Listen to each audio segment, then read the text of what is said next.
Hello, my name is Claudia Martínez Garay. I'm from Peru and I'm based in Amsterdam. I work with several media, mostly painting, animation video, printmaking, ceramic installations. I moved to Amsterdam 7 years ago to do the residency at the Rijksacademie. I have my studio there. I studied printmaking in Lima in the Catholic University. I studied 6 years, and after I finished the university, I started teaching there. And I was teaching for 5 or 6 years until I received this scholarship to move to Amsterdam. It was very exciting to know that there's a printing studio here at DCA. When I was thinking about the new projects that I wanted to develop at the print studio, I thought that a risograph would be the best one. I always loved this mismatch of offset printing, referencing school books. And with the riso, we could achieve that very easily just because of the nature of the medium itself. One of the new works that I was preparing at the print studio, they are 8 prints that are connected to each other. I started making some paintings, like small sketches of them in just acrylic. I wanted them to depict the encounter between brown and white bodies. So what happened when there was the colonization and what happened when these two very different cultures encounter and what was the symbolic relationship between them. Some of the duotones are very much more symbolic, representing a white character and a brown character, but not necessarily in the bodies themselves, but in symbols. For example, one of them is an elegant black shoe that is stepping on Andean flute. The idea from that image comes from a book that I was reading from Jose Maria Arguedas. He was mentioning how there was a moment where the indigenous people were in the back part of the hacienda celebrating a night. They live in a slavery situation, and then the owner of the land didn't stand the music. And so he came, he broke the flute, and then since then on it was silence. So some of those encounters between brown and white bodies and how it developed in a breaking point are some of the things that I was thinking while making these images. I'm presenting the work called Ayataki, that means Song for the Dead. There are some elements that are in the video that kind of relate to the religion, but also the other ideology that was initiated during wartime in Peru. That was the uprising, start of the revolt from the Shining Path, that was the communist group, their warfare to end up with the killing of many indigenous people. What they would do is just cut or bomb or take out the radio towers from the villages, so there was no communication. And they have many bomb cars as well. So there are some things that are impossible to forget and to erase in Peruvians' mind of that time. I started doing some research on old traditional songs from Peru. I was thinking about some of the folk songs, traditional music, and I thought of trying to practice them in the synthesizer, sort of like an interpretation from them, that you don't fully recognize them, but you have a sense that this is something you've heard before.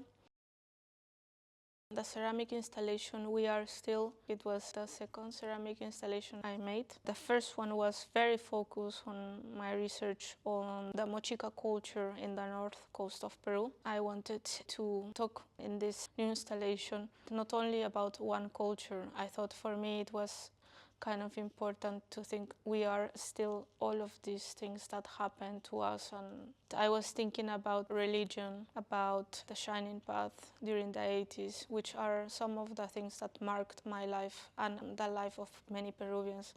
With the installation, what I wanted to do is reference ethnological displays that you find in museums, and sometimes they have not important things or things that are really disconnected or separate from their context.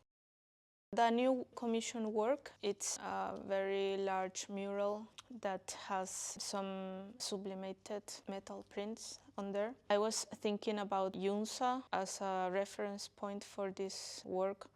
The Yunza is a celebration in Lima, so many of the provinces, they try to maintain the relationship with their communities, and they gather for diverse important occasions.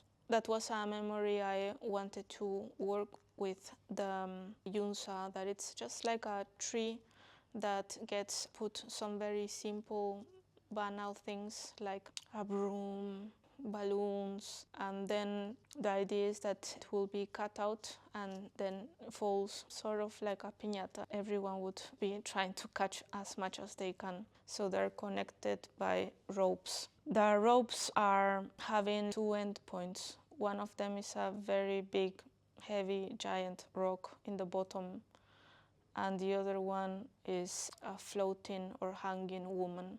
All of the tensions and all of the relationships and all of the things that women have to endure, usually in a very invisible way.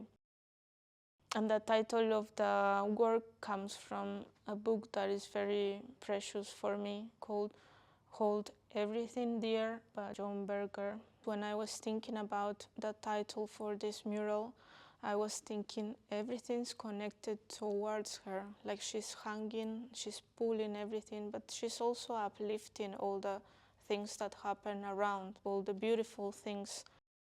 The Pacha series is a series that started in 2020. I wanted to try a different kind of approach to image making. I wanted to think in a more symbolic way, something that sometimes is very difficult to express verbally could be expressed through image.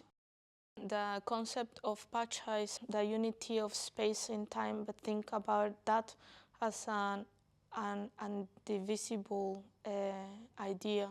I thought it was going to be very complicated to express in only one work. That's why I decided they all should try to approach it in very different, diverse ways. Some of the pachas were made in a collage from different sources. Most of the time, the chronicles, old illustrations of archaeologists or botanists that came to Peru from Europe, and also from school books that I think are the ones that have influenced my generation, how we understand history. So I make a collage within them, and I think about certain ideas that would help me to think beyond one dimension. I'm thinking about something that's multi-dimensional and multi-temporal. Each of them, it is a universe, and each of them can tell you a little bit about how Andean people thought or Andean people think. The title of the exhibition, Every City is Awakened. In the past few years, I've been really trying to approach my own heritage. I found a writer who was collecting testimonies from Native American leaders from diverse tribes in North America, what happened with them when they encounter, the colonizers. There was one of the phrases that I found there, every city is awakened. It mentioned the importance of resisting, the importance of trying to maintain your own culture, the importance of protection, and that nothing is truly lost. It is just trying to find its way to the present. So for me, the idea of every seed is awakened. Also, besides all the new approach of the new generation, for example, of Peruvians, that we are more proud of our brownness, of our ancestry or culture. That I think that's something so refreshing that I think it's going to change the future of Peru. And I think that is also happening in many places where native cultures are becoming stronger and much more seen right now.